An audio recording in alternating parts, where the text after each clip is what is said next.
वो चोर। मगर आप मोदी जी का चेहरा देखिए, अच्छी तरह देखिए, मोदी जी की कॉन्फिडेंस खत्म हो गई है। अभी जानते हैं कि हमारी वोट चोरी पकड़ी गई है। आज डॉलर 90 रुपए का हो गया है। करोड़ नाम काटे गए हैं यूपी में।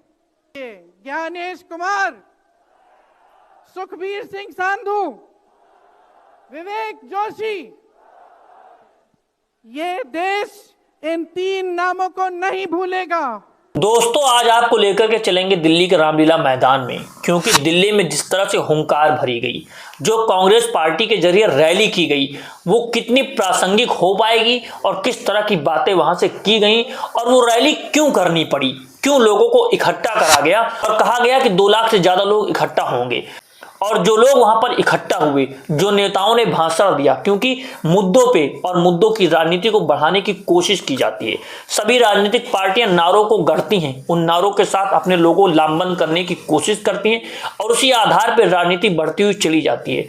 लेकिन जब रामलीला मैदान में संविधान को लेकर के, वोट के अधिकार को लेकर के बात कही जा रही इतने वर्षों के बाद, क्योंकि एक नेता ने बयान देते हुए कहा कि 1935 के पहले हमारे देश में सबको वोट देने का अधिकार नहीं था, कुछ चुनिंदा लोग वोट दे सकते थे और उसी आधार पर सत्ता चुनी जाती थी कुछ लोगों के जरिए। लेकिन जब हमारा देश आजाद हुआ, आजादी की पहली बुनियाद थी कि हर व्यक्ति वोट देगा, यानी देश का नागरिक, जनता वोट देने के अधिकार को प्राप्त करेगी और उनके ऊपर वही शासन करेगा जिसको चुन करके भेजेंगे।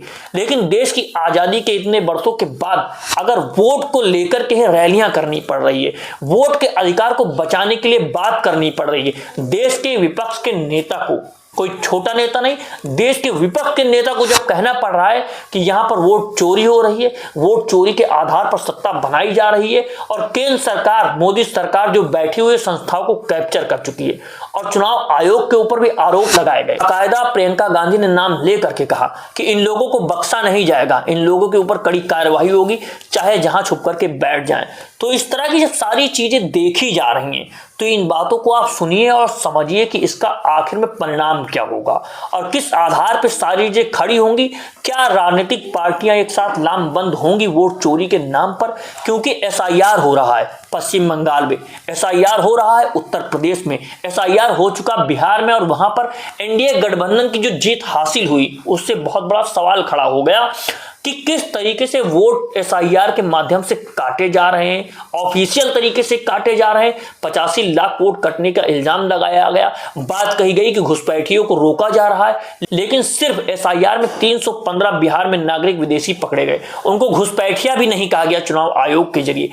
ये सारी चीजें जब आप देख रहे हैं तो आप ये सुनिए कि राहुल गांधी किस तरीके से रामलीला मैदान में आज कहते हैं कि देश के गृह मंत्री से जब एसआईआर के मुद्दे पर, वोट चोरी के मुद्दे पर उन्होंने लोकसभा में पूछा तो उनके हाथ कांप गए, वो अपशब्दों का प्रयोग करने लगे और वो घबरा गए कि किस तरीके से सारी चीजें हो रही हैं। आप सब वो वीडियो देख चुके हैं, आप राहुल गांधी का यह बयान सुनिए। हाथ देखा अमित शाह का, हाथ देखा कांपते हुए ऐसे देखा, क्यों हाथ क्यों कांप रहा था मैं बताता हूं। क्योंकि ये बहादुर जब ही हैं जब इनके हाथ में सत्ता है। जैसे ही इनके साथ से सत्ता निकलेगी, आप देखना इनकी बहादुरी कहां जाएगी। नारा चला है वोट चोर, वोट चोर। तो ये देश की सच्चाई है। ये 6 साल का बच्चा, 90 साल का बुजुर्ग, ये सब जानते हैं कि नरेंद्र मोदी, अमित शाह वोट चोरी करके चुनाव जीतते हैं। हिंसा से नहीं, सत्य और अहिंसा के साथ हम नरेंद्र मोदी और अमित शाह को हरा के दिखाएंगे। देखिए, आपने देखा होगा, मैंने अमित शाह की बात की, मगर आप मोदी जी का चेहरा देखिए, अच्छी तरह देखिए। जो मेरी बहन ने कहा, दोस्तों, आपने राहुल गांधी का बयान सुना कि साफ तौर से अपनी चीजों को रख रहे हैं और इसके साथ प्रियंका गांधी भी साफ तौर से कह रही हैं कि लोगों को बख्शा भी नहीं जाएगा। यह भी आप बयान सुन लीजिए। यूपी में शुरू हो गया है, 3 करोड़ नाम काटे गए हैं यूपी में। कितना योग्य है ये चुनाव आयोग भाजपा के लिए? ज्ञानेश कुमार, सुखबीर सिंह सांधू और विवेक जोशी। मेरे साथ बोलिए, ज्ञानेश कुमार, सुखबीर सिंह सांधू, विवेक जोशी। ये देश इन तीन नामों को नहीं भूलेगा।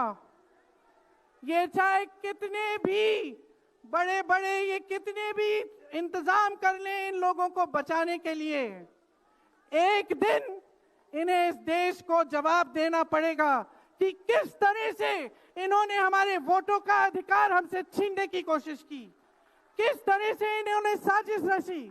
आज डॉलर 90 रुपए का हो गया है। जब 60 रुपए का हुआ था तो कौन रो रहा था सड़कों पे? कौन रो रहा था सड़कों पे? नरेंद्र मोदी जी बार बार कहे जा रहे थे, आज क्यों नहीं बोल रहे हैं डॉलर पे? देख रहे हैं कि प्रियंका गांधी और राहुल गांधी साथ खड़े हो चले हैं और वो साफ तौर से देश की जनता को बताना चाहते हैं कि अगर आपके वोट के अधिकार को ही नहीं बचाया जाएगा, अगर आपके वोट को ही ठग लिया जाएगा और केंद्र की सरकार SIR के माध्यम से, वोट चोरी के माध्यम से सत्ता में बैठ रही है, बिहार में जिस तरह से उन्होंने जीत हासिल कर ली, अब पश्चिम बंगाल, उसके बाद उत्तर प्रदेश और अन्य राज्यों में चुनाव होंगे, अगर इसी माध्यम से वोट करते रहे, और साफ तौर से संजय सिंह कह चुके हैं कि कई सारी पार्टियां और कई सारे नेता ये आरोप लगा चुके हैं कि यूपी में जो SIR हो रहा है, बिहार में सिर्फ 85 लाख वोट कटे थे, उत्तर प्रदेश में लगभग 3 करोड़ वोट कटने जा रहे हैं। आप सोचिए, अगर 3 करोड़ वोट कटता है तो किन लोगों का वोट कटेगा, किस आधार पर वोट कटेगा और इसका फायदा किसको होगा और नुकसान किसको होगा। और अगर ये राजनीतिक पार्टियां एक साथ लामबंद नहीं होती हैं, जो आज दिखाई दिया रामलीला मैदान से कि अगर उन लोगों को साथ नहीं खड़ा होना है, एक साथ इंडिया गठबंधन के बैनर तले नहीं आना है और वोट चोरी के मुद्दे पर एक साथ नहीं जंग लड़नी है, तो फिर क्या होगा? क्या देश में दूसरी पार्टियों की सत्ता बचेगी राज्यों में? क्या जो राज्य स्तरीय पार्टियां हैं जैसे TMC हो गई या समाजवादी पार्टी हो गई, इन लोगों का वर्चस्व क्या बचेगा और क्या ये लोग अपने आधार को भी बचा पाएंगे? क्योंकि बिहार में देखा आपने किस तरह से साफ हो गई RJD, वहां पर RJD को सिर्फ 25 सीटें मिली। अगर इतना बड़ा बहुमत उत्तर प्रदेश और पश्चिम बंगाल में इंडिया गठबंधन की जगह NDA गठबंधन को आया, तो फिर लोकतंत्र में क्या विपक्षी पार्टियां बाकी रहेंगी? और दोस्तों, जब लोकतंत्र में विपक्षी पार्टियां नहीं होंगी, आपका विपक्ष नहीं होगा, तो जनता की आवाज कौन उठाएगा? जनता के मुद्दों की बात कौन करेगा? और विपक्ष में जनता की आवाज होती है, जब उस आवाज को खामोश कर दिया जाएगा, विपक्ष को लापता कर दिया जाएगा, तो फिर जनता की बात कोई रखने वाला होगा नहीं। और सबसे अहम मुद्दा है वोट चोरी का, जिसको लेकर के रैली की गई और कहा गया कि पूरे देश में इसकी यात्राएं निकाली जाएंगी, इस मुद्दे पर चर्चा की जाएगी। तो आगे देखना यह महत्वपूर्ण हो जाता है कि किस तरीके से रैलियां होंगी और देश में जनता के बीच में मुद्दे कहां तक पहुंचेंगे। क्योंकि बिहार राज्य में वोट अधिकार यात्रा निकाली गई थी, उसके बाद कितनी बड़ी NDA की जीत हो गई। क्या वोटर इस मुद्दे पर कंफर्म नहीं है? क्या वोटर को नहीं लगता है कि उसको वोट काटे गए हैं? क्या सिर्फ राजनीतिक पार्टियां इस मुद्दे को बनाना चाहती हैं? और अगर सच में वोट काटे जा रहे हैं तो आखिर क्यों काटे जा रहे हैं और किन लोगों के काटे जा रहे हैं? सवाल बहुत बड़ा है। तो दोस्तों, इस मुद्दे के बारे में आप क्या सोचते हैं और आपको क्या लगता है? क्या देश में वोट के अधिकार को इस तरह से लूटता हुआ यानी टूटता हुआ देखेगी जनता और इसी आधार पर खामोश रहेगी? अगर आप चाहते हैं कि इस तरह की वीडियो, इस तरह के मुद्दे हम आप तक पहुंचाते रहें और इसके बारे में अपनी राय कमेंट बॉक्स में कमेंट कीजिए। मिलता हूं आपसे अगली वीडियो में। नमस्कार, जय हिंद, जय भारत, जय संविधान।